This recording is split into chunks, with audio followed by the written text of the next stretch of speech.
Are you a new investor, or you've been investing in multifamily and you still do not understand the full picture of how returns in multifamily investing work? Today I'll be walking through the full picture of multifamily investing, what are types of returns that you should expect and what each of them mean. So sit down, relax and enjoy.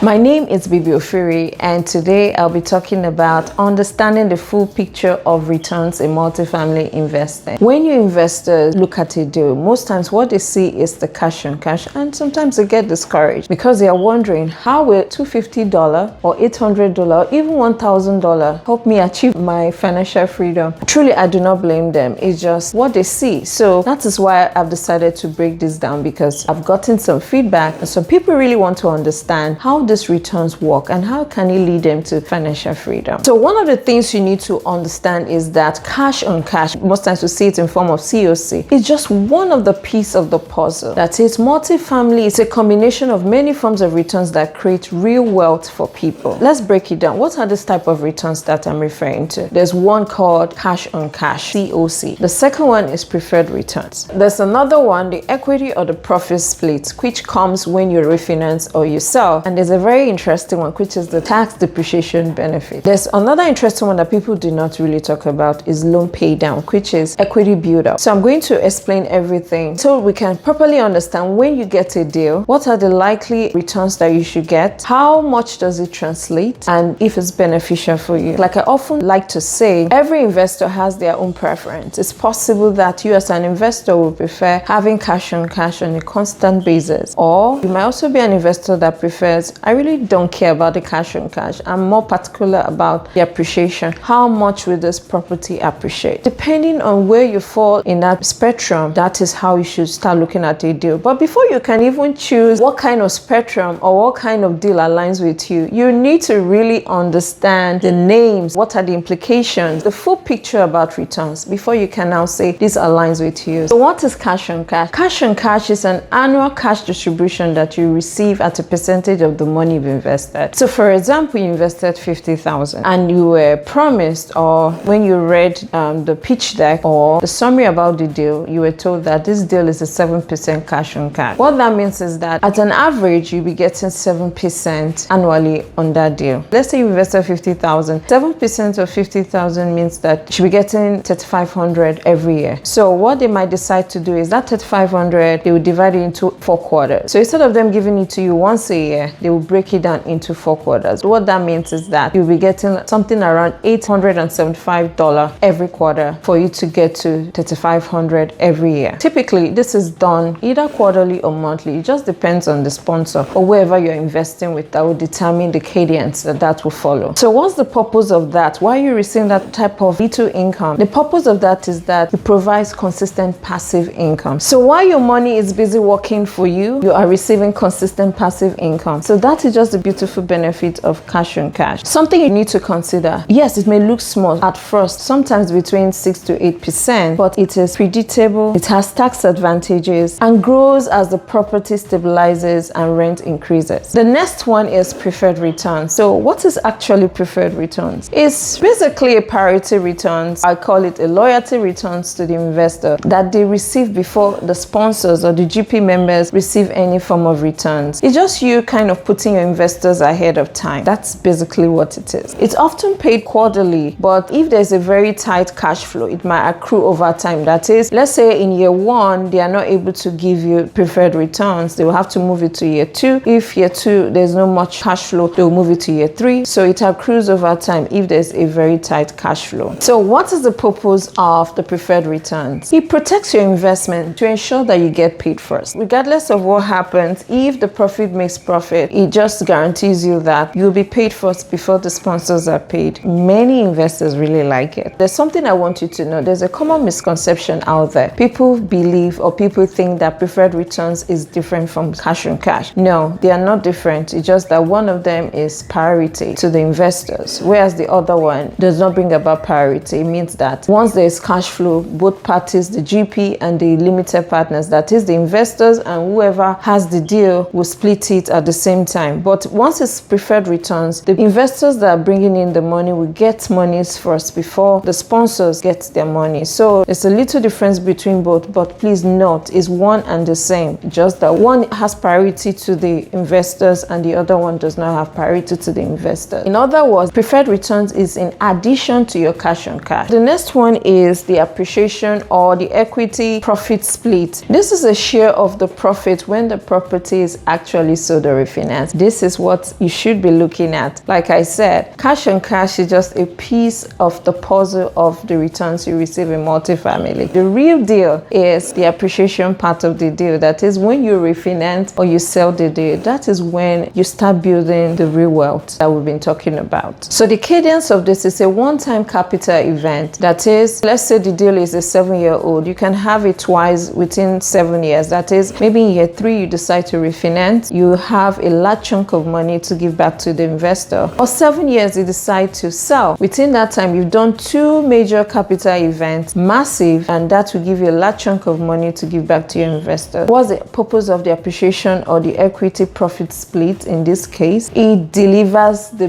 biggest wealth boost. Most times it doubles your wealth or whatever amount you've invested. So let's say you invested 50,000. With such capital events, with such refinance or sales, you might be able to get another 50,000. That is where the real wealth is. Another one that is very, very important and a very big benefit, but we don't really talk about it, is the loan pay down. So for example, you took a loan and over the next 7 years, you are paying down the principal. What does that mean? It means that you've been building up equity. That is, the equity you started with would have increased over the period of time because you've paid down your debt. What's the cadence of this? This is most times ongoing and it's paid monthly. So any month you pay down your mortgage, you're increasing the equity on the property. You might say, how does that affect me directly? It does affect you directly because when you are refinancing or selling, the monies that you'll be paying back to the lender will be smaller than what you initially borrowed at the beginning. So it will give you more profit to give back to the investors. So that is why this is a very important piece of the puzzle in returns that we don't really talk about, but it's there. It's such a very beautiful benefit. And the last one, the very interesting one, is the tax depreciation. These are paper losses from depreciation that can offset your passive income. If you're a W2, it works in a very different way. The paper losses for multifamily in form of depreciation will only work for only passive income. So peradventure, you have other properties, other passive real estate that you're doing. You can actually take this K1 and use it to write off those income. So for example, we are giving you cash on cash and we gave you profits from refinancing. You can actually take this K1. You know, any income you make might translate to ordinary income, but in this case, that is not the case. You can actually use this K1s that you get to write off those passive income. Like I always tell people, I'm not an accountant, I'm not a CPA. I would advise you to speak to your accountant or your CPA to address it because it is different with everybody. I don't know what your situation is. Your CPA will be able to tell you how you can use those paper losses to write off your passive income. But the bottom line is, these are paper losses that you can use to write off your passive income. So speak to your CPA so that you can know what direction to take regarding that. What is the cadence of that? It comes through K1. So every year you should receive K1s, and these K1s you can now then use it to write off your passive income. So what's the purpose of the tax benefit? It will help you lower your tax liabilities while you're still earning passive income. So with multifamily, you'll be earning money, things like cash on cash, equity returns, profit splits from refinancing and selling. Invariably, this tax benefits will help you write off those type of income. So it's just a beautiful part of the multifamily return puzzle. For example, you invested 50,000 and in that 50,000, your sponsor said, oh, this is a 7% cash on cash and this is a 7% preferred returns. It's a 2x multiple and we'll be refinancing in 3 years and we'll be selling in 7 years. First of all, in that cadence, the preferred returns will come first. Like I said, it's priority. You first of all receive the 7% returns, just like what your sponsor must have communicated. Until you receive the complete 7% returns, that is when there will be a profit split. So in other words, once you've received your 7% preferred returns, if there is any other remaining profit, that is, let's say they've given you the 7% returns and the property still has another 100,000 profit, this is not from sales or refinance. This is just from the income and expenses. They finish paying their expenses from the income that they got, and they've also paid the lender. And even after that, they still have $100,000 in the account that can be given out. You can now split that accordingly. So that can be referred to as cash on cash. So don't forget what I said. Cash on cash and preferred returns, they are all under the same umbrella as cash on cash, just that one has priority. Until that is paid, you can go to the main cash on cash or the main profit splitting. So after that is done, you've gotten your preferred returns of 7%. You've also gotten the remainder share of the $100,000 that was remaining. Those things will keep going on year by year until it's time for you to refinance. So when they now refinance, and let's say they made a profit of $3 million, that is when there's now another set of profit splits. First of all, what they do is they return your initial investment. So you've invested $50,000. Let's say the total money all of you contributed was $2.5 million. Out of the $3 million profit that was made, they return $2.5 million to the investors. The remaining profits after returning the initial investment will now be $500,000. Now that $500,000, they will now share it again with the investors and the GP. So for a venture, they've told you that this deal is a 70-30 split or 80-20 split. That means you as the passive investor would take 70% or 80% of it, and the sponsor, whoever brought the deal to you, is going to take 30 or 20% of it. That is after they've returned back your initial $2.5 million to the investors. That is when they now use that 70-30, 80-20 to now divide the remaining $500,000. And that is the same case with the other $100,000 I spoke about when I was talking about cash on cash. They're going to use that split to now divide that same one. So in 3 years, you've refinanced, you got $3 million, you gave back the investor $2.5 for their initial investment, another $500 as profit split. Remember,